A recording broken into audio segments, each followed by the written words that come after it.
Hi, my name is Humberto Castañeda. This is PsychoBerto, and I'm a total layperson.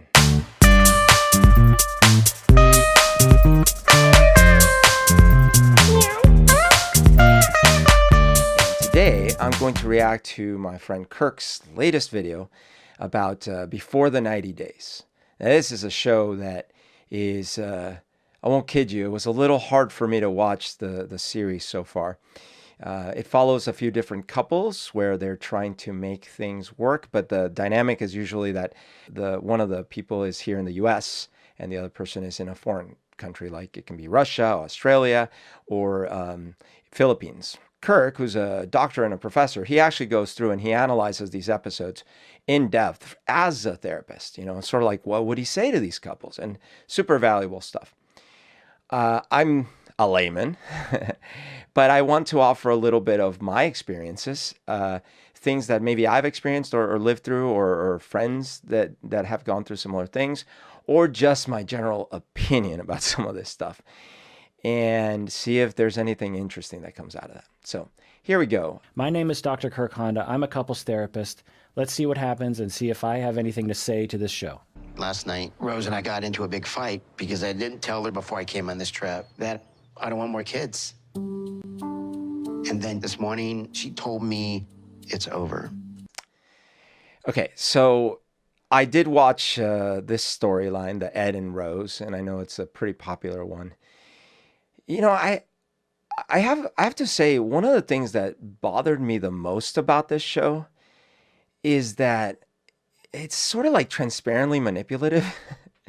I don't know how much of this is producers putting the folks up to it or not. I spoke with Kirk about it in an episode we taped, and I don't know, it seems like a lot of the participants are real, and these were real attempts at relationships. But the scenes, as is true and has been true about all these reality shows over the years, the scenes seemed fairly directed in many cases, where you could see the producer going like, well, I just get into their face a little bit more about that, or yeah, you don't look worried enough, or you don't look shocked enough. And I could just feel being manipulated. In this case, I don't know, like this guy, Ed, he comes in with a secret, like, I don't really want to have kids, but I can't tell her. Okay, fine. And when when he goes ahead and kind of lets her know, of course it's a huge letdown. It's sort of like this sense of entitlement. And I think there's this metaphor to the show of like, well, Americans are so entitled and stuff like that. It's not like a normal level of entitlement. Like, it's like, you are in a different country. I am wooing you to come live with me in a different land, leave all your family and everything. You're younger than me, and you come from a family that, like, where family is important, and a culture where family is important. And like, I'm just going to neglect this part like this, and I'm basically going to lie by omission. It's egregious. So I was always bothered by this part. So that's not an accurate way that I would put it. The way I would tell it, Ed, is that she was very upset because you repeatedly hurt her, number one. Number two is that the issue of kids, yeah, you didn't tell her that you didn't want to have kids, but you specifically lied by omission, letting her believe that you did want to have kids. It's funny. I said omission. He said omission. And that is exactly it, right? It's not like she asked him at the beginning of their dates or something, you were going to have kids, right? And then he looked her in the eye and said, no. But you don't have to, right? I mean, I'm not saying that you have to date one, come out with it, like wear a little placard on your chest or something, or write on your forehead, like, yes, kids, no kids. I mean, that might be nice in a dating site. Like, you can probably check that off and then people can filter by that. That's fair. However, like, he's traveled to her country, met her family, like, and they had been communicating for a while. So it's beyond the bounds of reason, for sure. Omission is almost like an understatement. In this show, we often see when they're in the conflict, they will say things that we'll go, whoa, yikes. But then when we see the interviews, when they're away from the other person, they've calmed down, presumably, and they can say something more differentiated and more understandable. I have seen Dr. Kirk give great advice to myself and others throughout the years. This is no different. One one point is I don't disagree at all. I would just say that when I see them do their interviews, it is I still I still get that sense of incitement by the creators of the show, like, you know, and because ultimately the show's just not interesting, I guess, if there isn't that the dynamic. I will say though, oh man, I guess it just wouldn't do well, but imagine, I'd love to see a show with more normal, quote unquote, like more average relationships and their struggles. Does that exist? Like, let me know. Am I missing out? Like, is there a show like where it's like more normal couples? And I mean, there was a great show in the 80s called 30 something. Um, and it was like that. Maybe I'm wrong. Maybe if I looked at it now, it'd be like super dramatic, but I don't think so. It felt like it was, it was just people, couples, and they had problems, but not, it wasn't like hell. You know how ER, I don't know if you ever watched ER, but ER started with like real medical problems. People would arrive at the ER, they'd have to figure out what was wrong with them. And okay. And like several seasons in, they had to keep upping the ante. And so all of a sudden, helicopters were crashing into the ER. Subway trains were derailing, and like the whole city was in chaos. It became so surreal. And I feel like it's similar to this stuff where these are like way over the top situations. This isn't like run of the mill. Now you can use them, and Dr. Kirk uses them as ways to sort of almost make a metaphor out of what we all go through. But I just wish I would love to see a show where it's like, yeah, no, it's just couples, and it's not that dramatic. I mean, it gets dramatic because they're dealing with, like, here's a perfect example. Right this second, the conversation's happening. What are we going to do? Are we going to send the kids back to school? The school doesn't really have a plan yet. What are you going to do? Are you going back to work? How are you going to get a job? All these kind of conversations would be fascinating right now. And some fights might occur, some disagreements, arguments, stress, right?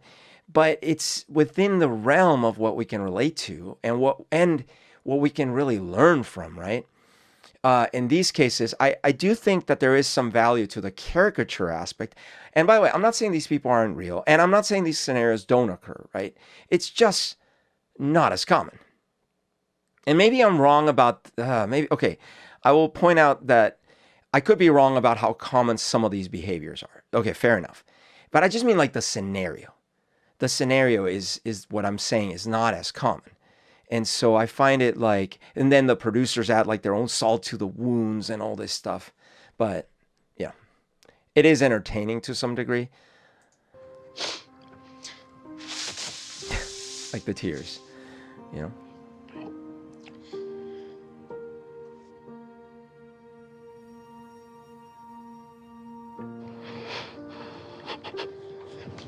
I don't know, I'm just upset. I feel really bad for Ed. I've tried to avoid internet commentary about these people because as I react, I want to be as clean as possible. But the little bit that I have heard is that a lot of people don't like Ed. It's fine. I don't like it. People can like and don't, they can like and not like whoever they want to like and not like. But I, as a therapist and really as a human being who's been around the block a few times, I've done things that I regret. I've felt horrible, like the way he feels right there. And I just feel for him. I feel bad for him.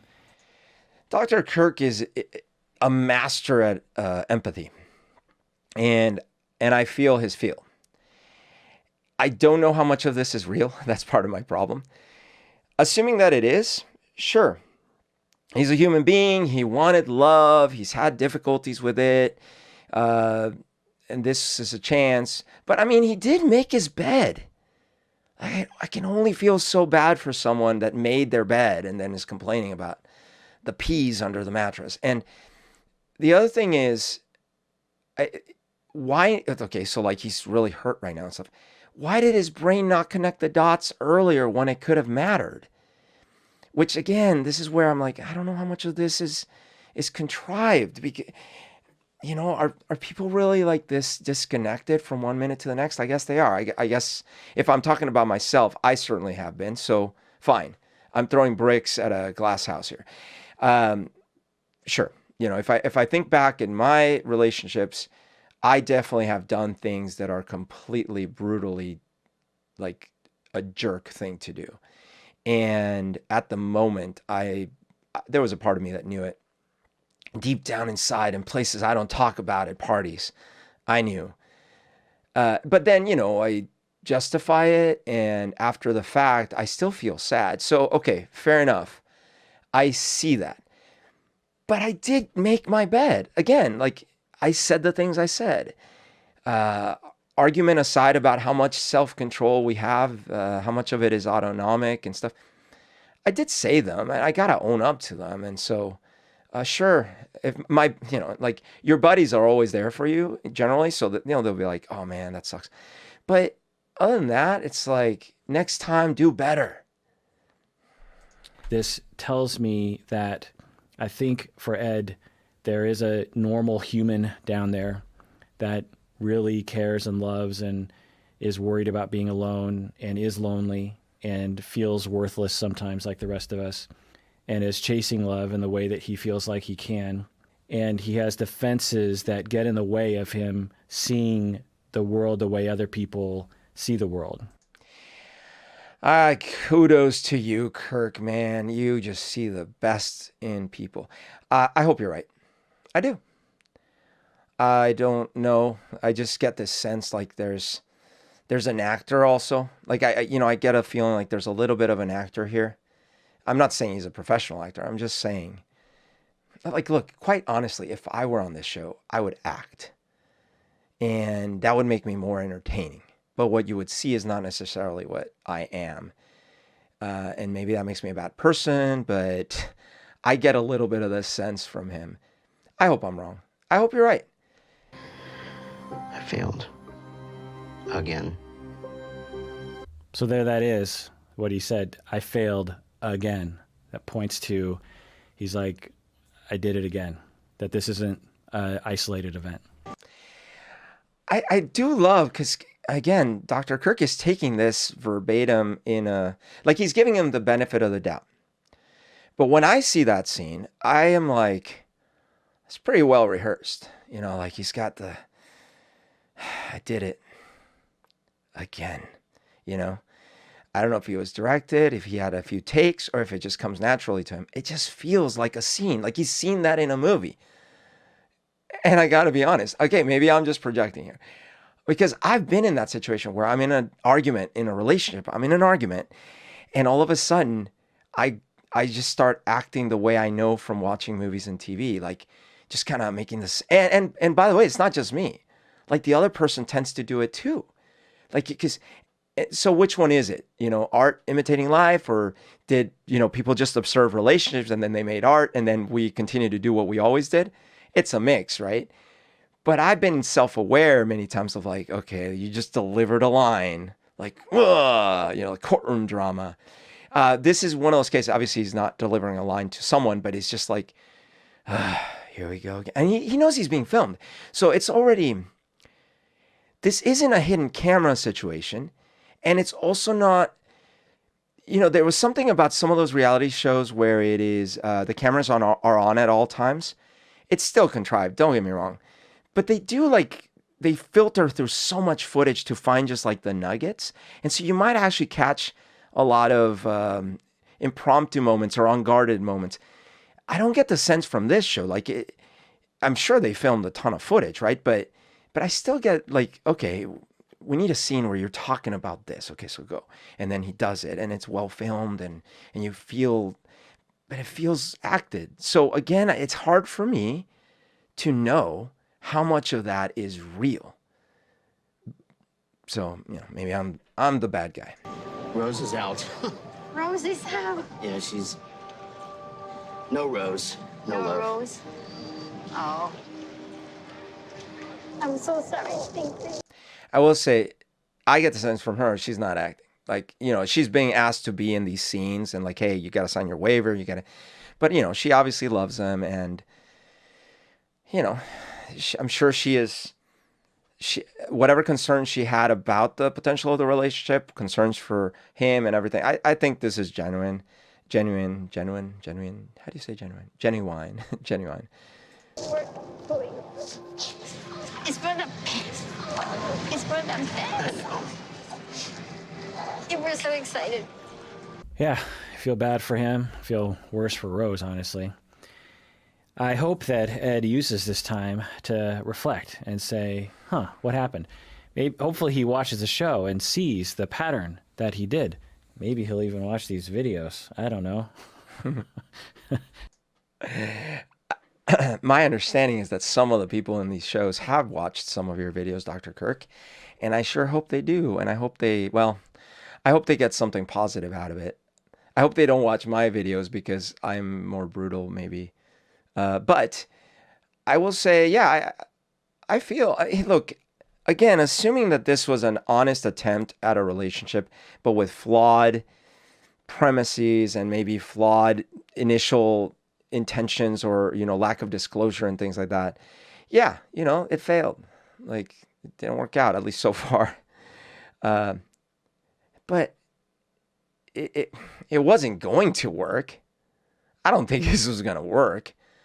So, I don't feel too bad from that side, right? It's better this than, 5 years of misery and a horrible divorce and stuff. And then the poor girl's trapped in a foreign country and then, whatever.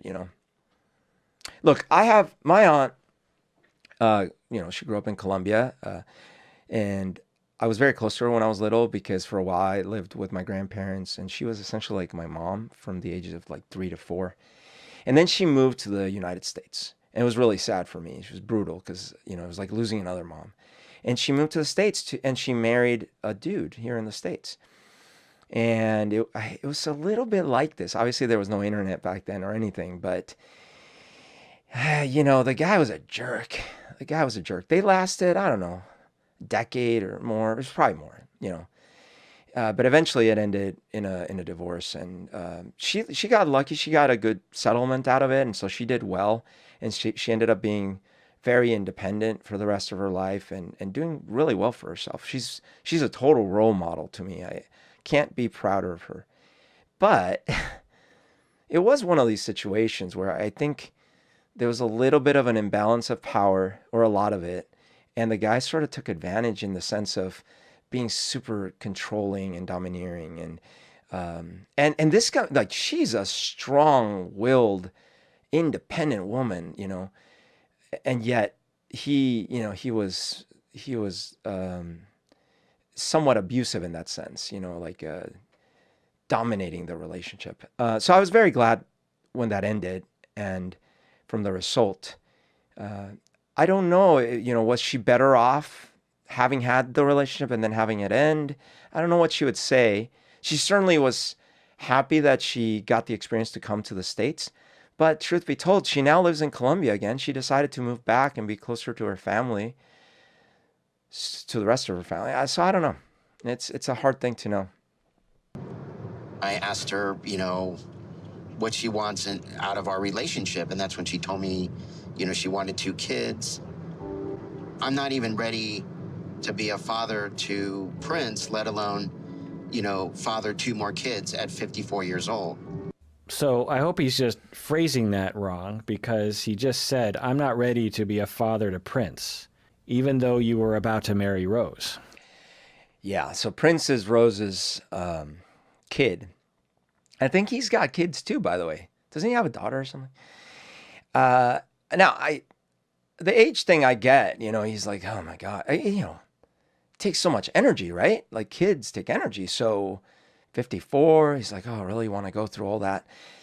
But dude, that's like the territory. That's the restaurant you're eating at. And absolutely what Dr. Kirk just said, like, you're about to be that. And look, I have experience having had a stepdad. It's not easy. It's not easy. It's something that's in your mind every day and every interaction.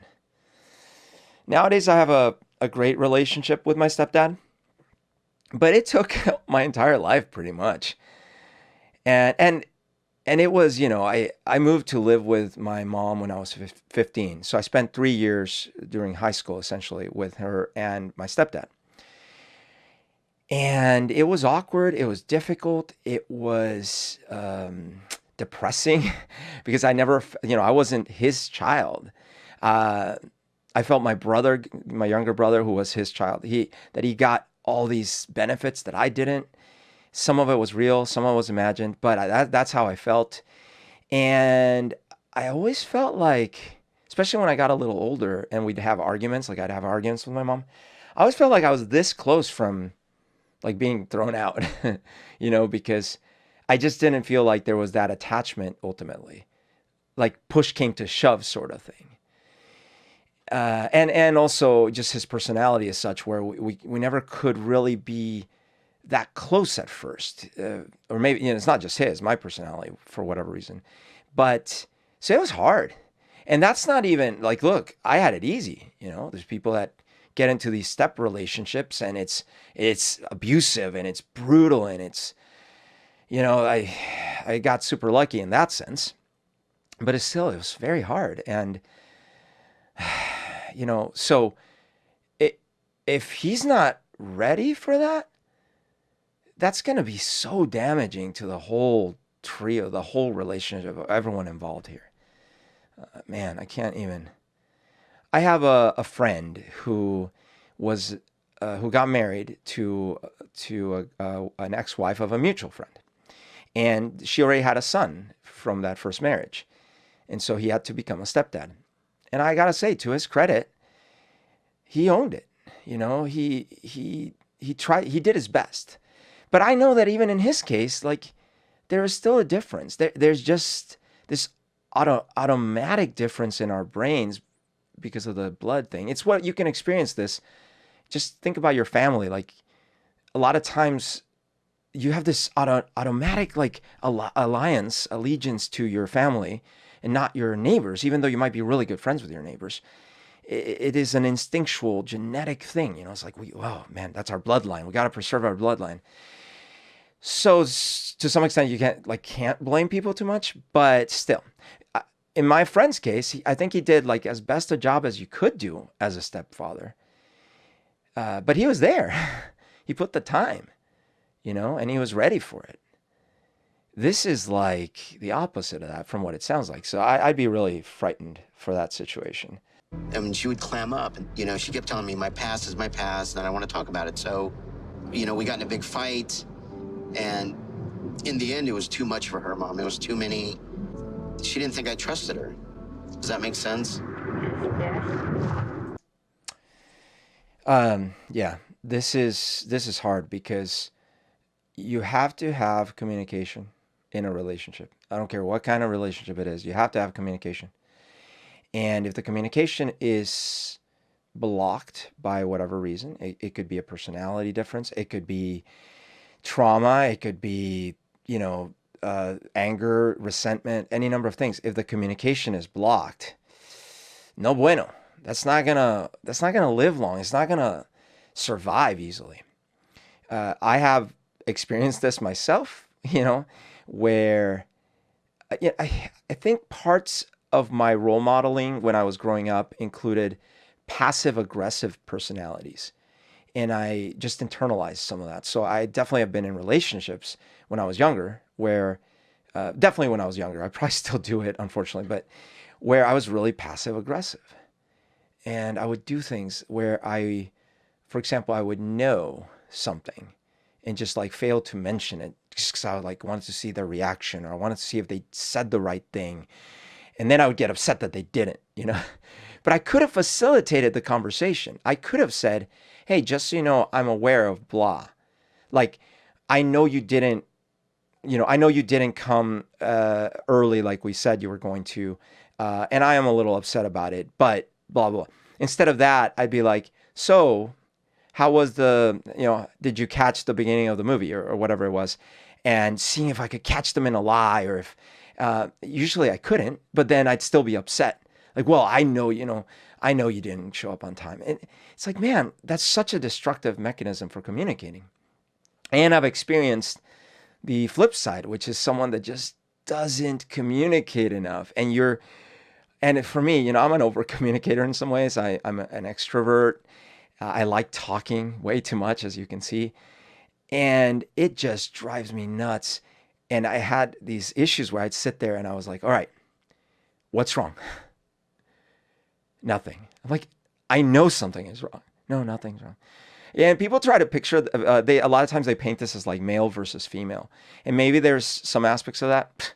I've had this with some of my guy friends too. I have one guy friend that, this drives me nuts. We will be sitting there having a text conversation and I just can't get information out from the guy. We'll be having an in-face conversation and he'll just stare at me blankly when I'm asking a simple question. And I'm like, why is this so difficult? And that drives me up the wall because I'm the opposite. You ask me a question, I'm going to tell you. I'm going to tell you too much information, right? That's my problem.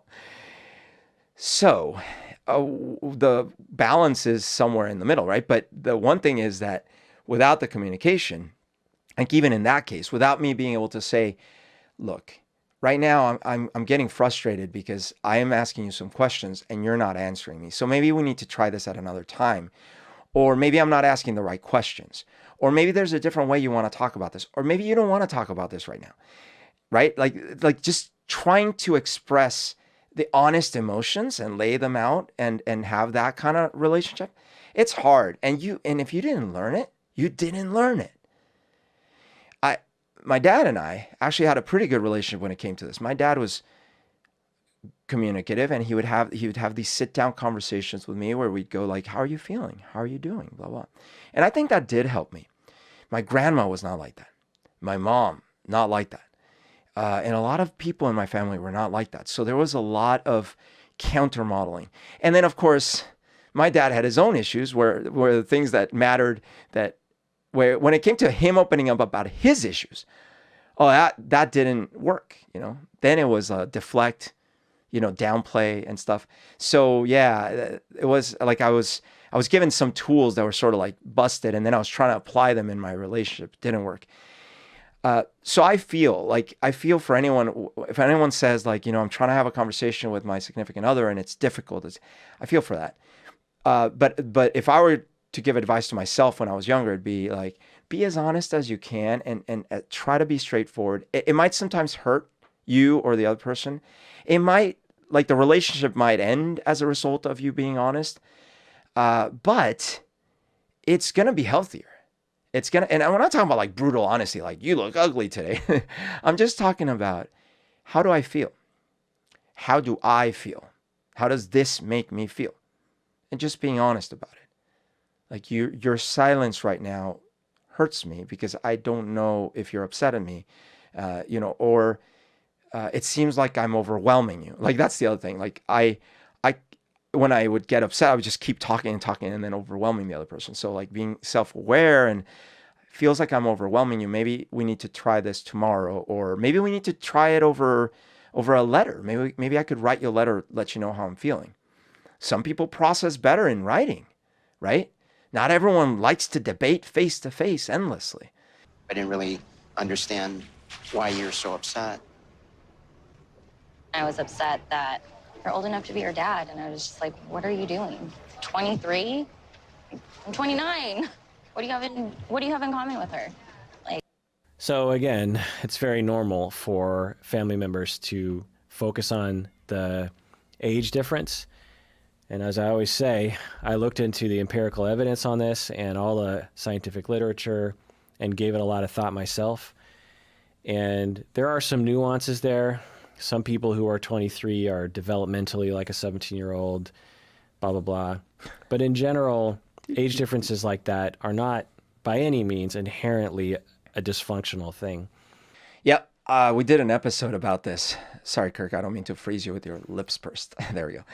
And actually, I was surprised because my impression would have been that this would cause problems in general, like a big age difference would cause problems. Now, as I'm getting older, people are so hypocritical. As I'm getting older, I'm like, age difference? What name so? That doesn't matter. But I think when I was younger, anyways, I thought, yeah, dude, like big age difference would be a problem. Sounds like it's not, based on evidence, you can have functional relationships with pretty big age differences. However, power differential is a thing. And in this case, and I'm sure Dr. Kirk talked about this a lot, but there is a power differential. And so it wasn't just the age thing. It was like the power differential. And it's like, he's the US guy with the money. She's the poor foreign girl who would love to have a US visa. And that's a problem. And then the fact that there is an age difference and therefore they might have fewer frames of common reference and things like, well, although maybe that's what the research shows isn't the case, but whatever. A 48-year-old dating a 24-year-old, you're twice her age. That's crazy. And it's like, well, what is crazy about it? Well, it's just wrong. I think, to be honest, what people mean generally is it looks wrong. Because, you don't see that as often in movies. I think actually it used to be more common in movies and like the older black and white movies and stuff. Like the male actor was usually older and the woman actress was really young. And that was sort of like accepted. That's the way you do it. But as we've progressed, in whatever direction you want to think about it, you don't see that as much. Like you see romantic comedies, usually they're about the same age. And that's the mental picture we have. So it just doesn't look right, quote unquote. But for what it's worth, I'm sorry for not listening, to you. And the fact that I hurt you. I appreciate that. I'm human. I know. I'm a dumbass. I'm a human, funny dumbass.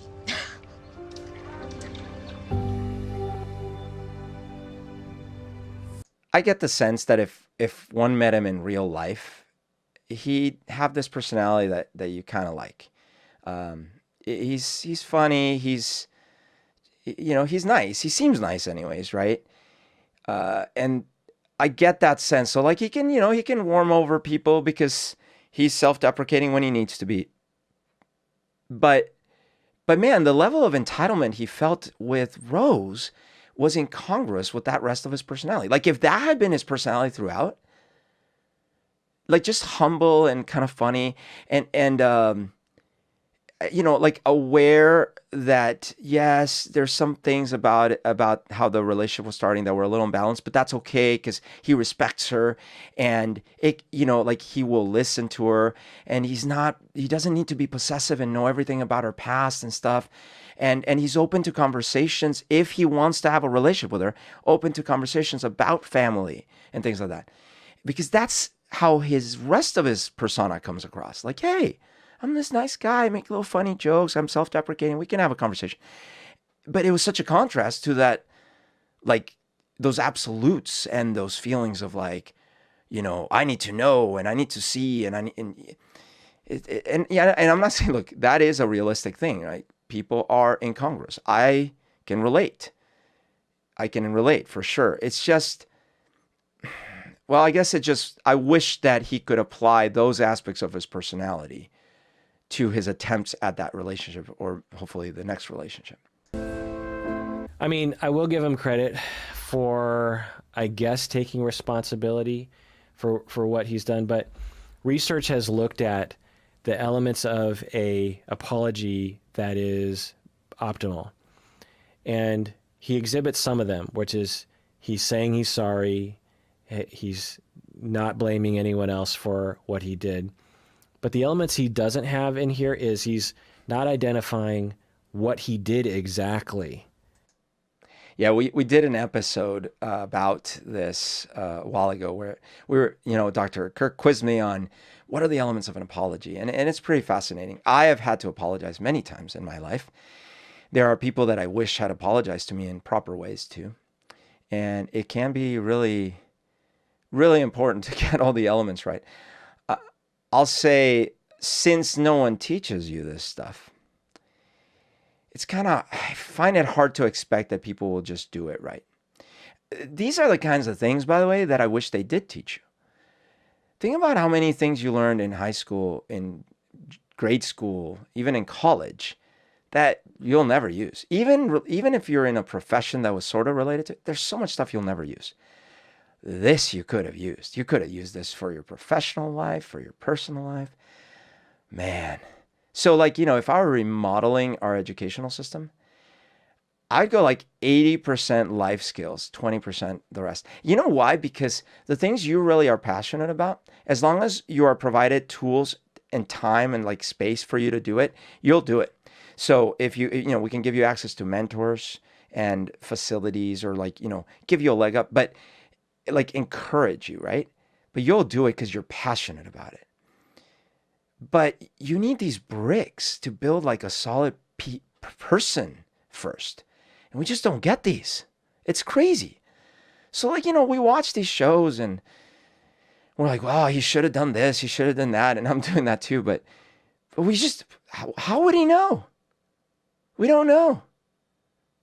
And like going to therapy is something that is not like automatic. Like you don't just like, oh, I'm 20. I need to go start going to therapy. Like when I started going to therapy, it was out of a panic attack. I didn't know what was up. I thought I was having a heart attack. My doctor's like, oh, you might have had a panic attack. You might want to see a therapist. And I thought that was weakness. I thought that was silly. That was for people that were like cuckoo. And then it ended up being, of course, incredibly helpful, and it changed my life. But that wasn't a given. And it took time. And it took like a decade of me like going to even make some progress. It's hard. It's hard. I wish I had more tools given to me as a child. My dad tried with what he had, but it's, and we always say, well, it's up to the parents. But the parents didn't get those tools either. So, can we form a society that learns a little better? Like an example, it's like, not every parent or person knows how to build a street or a bridge. And if having streets and bridges depended on every individual, like sort of like your parents better have taught you how to build the streets outside your house and construct the bridges you'll need to get home. Well, that would suck. We wouldn't be able to get home or leave or anything. Instead, we have a society, and the society over time organizes itself and creates books on proper bridge and road building and curriculum for that, right? But we don't do it for these other things. I mean, we have psychology to help us, right? But again, like, so you can go study psychology, right? But you're not taught the things that psychology is aware of that you could have used as tools. Anyways, I go on this rant a lot. Like, it makes me want to do something about it. And maybe these podcasts are some of that. But it's got to start young, man. It's got to, like, kindergarten, 1-year-olds. Like, we got to give these tools to babies. It broke my heart. I spent a lot of time, a lot of money, but I just wanted to be happy. I wanted what every couple I see every day has. I want intimacy. I want love. That's great, Ed, and you deserve that. And to get that, I suspect you need to go to therapy and really figure out what's going on for you and why you engage in these kinds of reactions. You deserve that too. Yeah, couldn't agree more. Great advice from Dr. Kirk as always. Yeah, I think Ed could benefit from talking to someone that has tools that he can use to improve his relationship building. And I hope it goes well for him. So yeah. Anyways, this was fun. I learned a lot in the process. I actually didn't realize I'd have so many points that I could relate to here personally. So I got something out of it. And I hope you did as well. My philosophy lately is I make mistakes so you don't have to. Anyways, thank you for joining me, and I'll see you next time on Reactology in Seattle. So long, farewell, Auf Wiedersehen, goodbye.